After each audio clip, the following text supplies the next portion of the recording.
Tesis y jurisprudencias de la Suprema Corte de Justicia de la Nación 29 de noviembre de 2019. Primera Sala.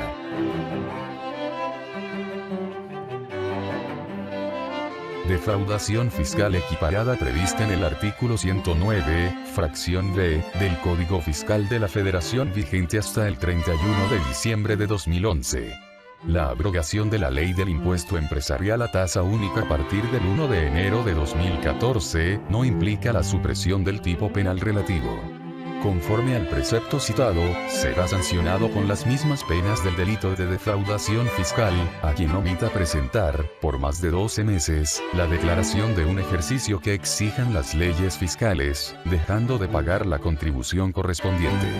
Ahora bien, al instituirse una omisión como tipo penal, en su configuración subyace la existencia de una norma preceptiva que impide al sujeto activo contribuyente actuar en determinado sentido, que en el caso de la defraudación fiscal equiparada se traduce en la obligación de presentar la declaración de un ejercicio fiscal que exijan las leyes fiscales correspondientes, en términos de los artículos 6o y 31 del Código Fiscal de la Federación, y de pagar una de las contribuciones que, conforme a la clasificación del artículo 2o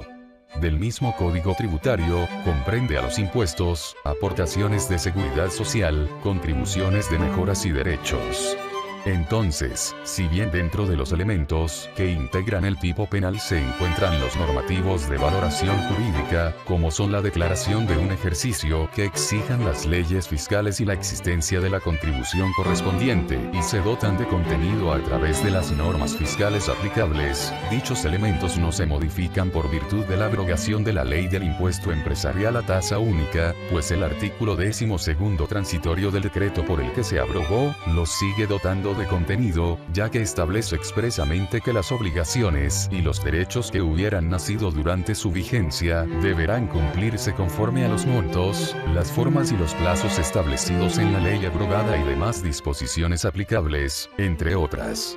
Por tanto, la abrogación de la ley del impuesto empresarial a tasa única, a partir del 1 de enero de 2014, en la que se prevé bajo su vigencia, quiénes son los sujetos obligados al pago del impuesto, así como la obligación de presentar las declaraciones y los plazos para hacerlo, no implica la supresión del aludido tipo penal, toda vez que dicha abrogación solo tiene efectos a partir de su vigencia, sin que pueda incidir en las conductas a que refiere el tipo penal durante la vigencia de aquella ley fiscal, ya que la abrogación de la obligación tributaria no conlleva que la conducta típica realizada durante su vigencia no amerite sanción alguna.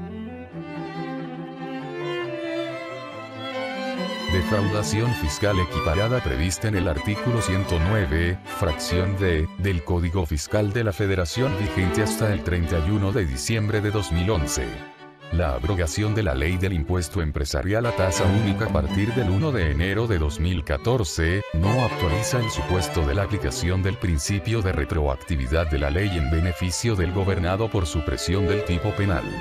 Esta Suprema Corte de Justicia de la Nación ha sostenido que del artículo 14, párrafo primero, de la Constitución Política de los Estados Unidos Mexicanos, deriva el principio de retroactividad de la ley en beneficio del gobernado, el cual también está reconocido en los artículos 9 de la Convención Americana sobre Derechos Humanos, así como 56 y 117 del Código Penal Federal. Ahora bien, uno de los supuestos en que se actualiza la aplicación de dicho principio es cuando el legislador ha dejado de considerar típica alguna conducta sancionada por una ley anterior, o bien, ha renunciado al ius puniendi estatal, lo que da lugar a eximir de toda pena a su autor. A partir de lo anterior, la abrogación de la ley del impuesto empresarial a tasa única, a partir del 1 de enero de 2014, no implica que se haya actualizado el supuesto de supresión del tipo penal de defraudación fiscal equiparada previsto en el artículo 109, fracción D, del Código Fiscal de la Federación vigente hasta el 31 de diciembre de 2011, ni que el legislador haya renunciado a sancionar la defraudación fiscal equiparada, ya que el artículo 17 segundo transitorio del decreto por el que se abroga la ley referida, publicado en el Diario Oficial de la Federación el 11 de diciembre de 2013, prevé expresamente que las obligaciones y los derechos que hubieran nacido durante su vigencia deberán cumplirse conforme a los montos, las formas y los plazos establecidos en la ley abrogada y demás disposiciones aplicables, lo que se traduce en que las obligaciones de los contribuyentes en relación con el citado impuesto, entre las que se encuentran las de presentar declaración y las de pago no cubiertas, continúan siendo exigibles por la realización de las situaciones lugar al surgimiento de obligaciones durante la vigencia de la ley abrogada. Así, la inexistencia del impuesto no tiene el alcance de establecer que hayan cesado las obligaciones de ese tributo nacidas bajo su vigencia, incluidas la presentación de la declaración y su pago en los plazos respectivos y que, por tanto, ya no haya delito que perseguir por la omisión de cumplir con las obligaciones que nacieron durante la vigencia de la norma, pues subsisten no obstante la abrogación de la ley. De ahí que la abrogación de la ley del impuesto empresarial a tasa única no actualiza la aplicación del principio de retroactividad de la ley en beneficio del gobernado por supresión del tipo penal. Exploración, extracción y transporte de hidrocarburos. Los acuerdos entre los propietarios o poseedores de las tierras, bienes y derechos afectados y los asignatarios, contratistas y permisionarios a que se refiere el artículo 105 de la ley relativa, pueden validarse mediante diligencias de jurisdicción voluntaria. La ley de hidrocarburos contiene una serie de disposiciones tendentes a regular los aspectos mandatados por el Poder Constituyente, que incluyen reglas para ordenar los procesos de negociación que habrán de celebrarse entre asignatarios, contratistas y permisionarios y los propietarios o poseedores de las tierras, bienes y derechos que pudieran ser afectados por las actividades de los primeros.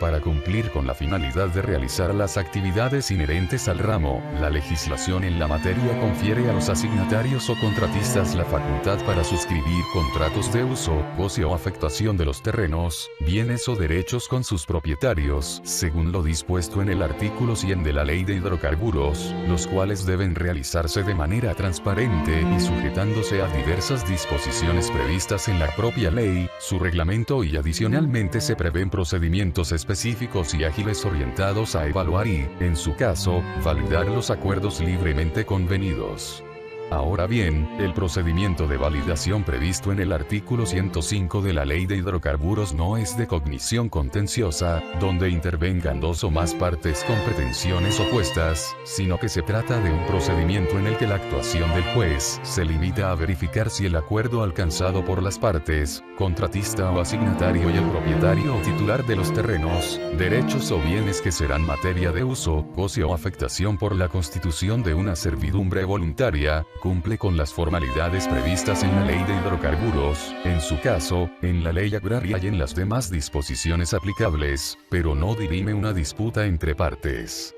Por lo que al no haber contendientes en sentido estricto y estar ausente alguna controversia, es indudable que dicho procedimiento de validación puede solicitarse mediante diligencias de jurisdicción voluntaria que, por su especial naturaleza, faculta a los jueces a autorizar o solemnizar ciertos actos, distintos de la actividad de juzgamiento. Lo anterior en virtud de la instrumentación, sui generis, del referido procedimiento, donde al atender a la naturaleza de la solicitud sometida a consideración del juez, pueden advertirse elementos característicos que admiten ser analizados en esa vía, cuyas reglas sirven de soporte para el desahogo de las actuaciones que desarrollará el órgano jurisdiccional por disposición de la ley o por solicitud de los interesados, teniendo como base las pautas generales para el procedimiento de validación a que se refiere el precepto de la ley especial indicada, sin que las particularidades, como son las relativas a que la resolución en torno a la validación o no del acuerdo de voluntades tendrá el carácter de sentencia y que ésta constituirá cosa juzgada, resulten relevantes para excluir la viabilidad de la jurisdicción voluntaria, pues lo esencial es que se cumple la característica básica de ausencia de litigio.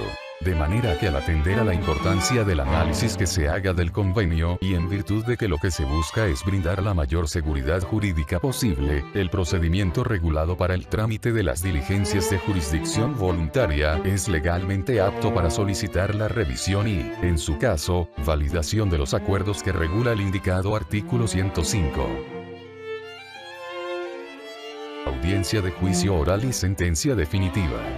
Pueden llevarse a cabo por un juez de manera unitaria, sin que ello vulnere el derecho a la seguridad jurídica y el principio de inmediación. El artículo 20 de la Constitución Política de los Estados Unidos Mexicanos, de manera enunciativa, dispone que, conforme al principio de inmediación, los actos en el proceso penal acusatorio deben ser presenciados y realizados por un juez. Además, el juicio se celebrará ante un juzgador que no haya conocido del caso previamente. Solo condenará cuando exista convicción de la culpabilidad del procesado. Y, el imputado deberá ser juzgado en audiencia pública por un juez o tribunal. Lo que revela que el constituyente autorizó que los actos procesales relacionados con la celebración de las audiencias y el dictado de la sentencia, puedan ser llevados a cabo de manera unitaria, esto es, por un solo juzgador, sin que necesariamente imponga su realización a un tribunal de enjuiciamiento, a fin de que colegiadamente se pronuncien de tales actos.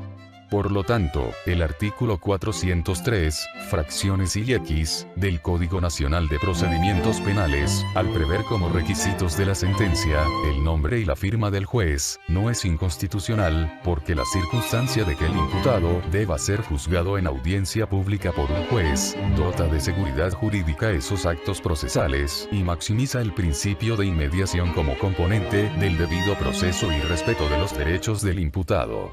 No es óbice a lo anterior, que la fracción B del apartado B del artículo 20 de la Constitución Federal, establezca que el imputado deberá ser juzgado por un juez o tribunal, pues ello revela que el constituyente también autorizó que la celebración de la audiencia de juicio y el dictado de la sentencia podrían efectuarse por un tribunal de enjuiciamiento integrado por diversos juzgadores, con la única salvedad de que no hayan conocido del caso previamente, esto es, intervenido en etapas anteriores al juicio. Dictamen médico institucional de la Comisión Nacional de Arbitraje Médico, CONAMED. Conforme al Código de Procedimientos Penales para el Estado de Sonora abrogado, no tiene la naturaleza de una prueba pericial. La Comisión Nacional de Arbitraje Médico deberá cumplir las funciones que le fueron encomendadas tanto en su reglamento interno como en su reglamento de procedimientos para la atención de quejas médicas y gestión pericial. De acuerdo con el primero, corresponde al Director General de Arbitraje el despacho de la gestión pericial de la Comisión, la realización de las solicitudes de información necesaria para los dictámenes requeridos, así como su emisión y, en su caso, ampliación.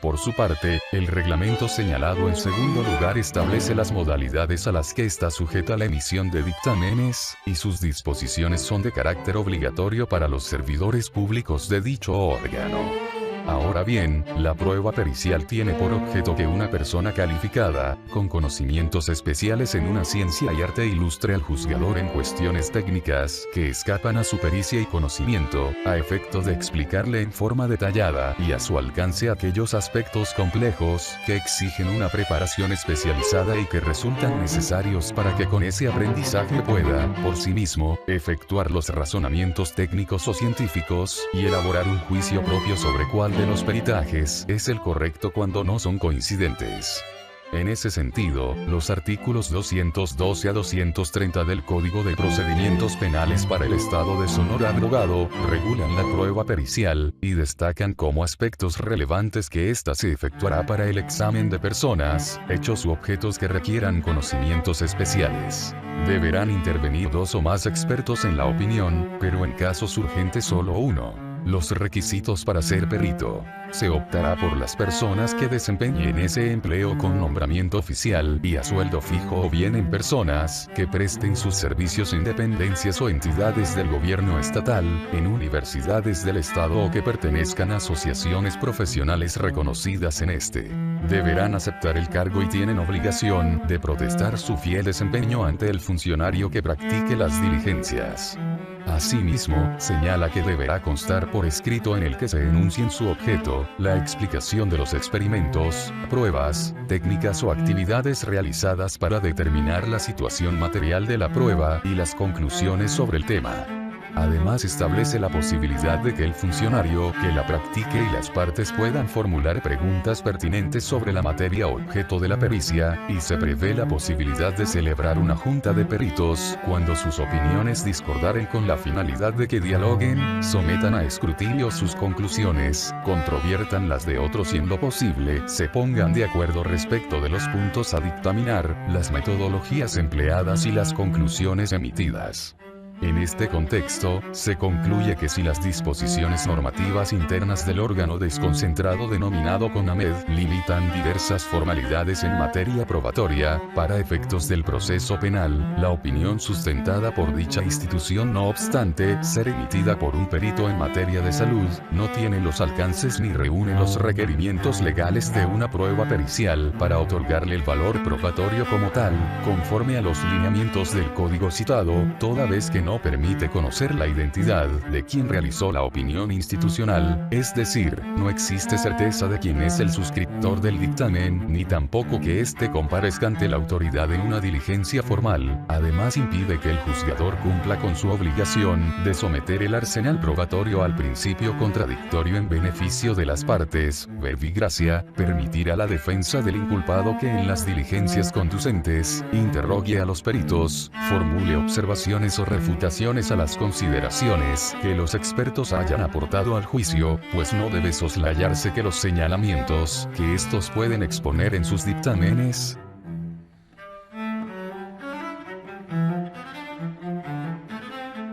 constituyen opiniones relevantes para el sentido de la resolución. Segunda Sala.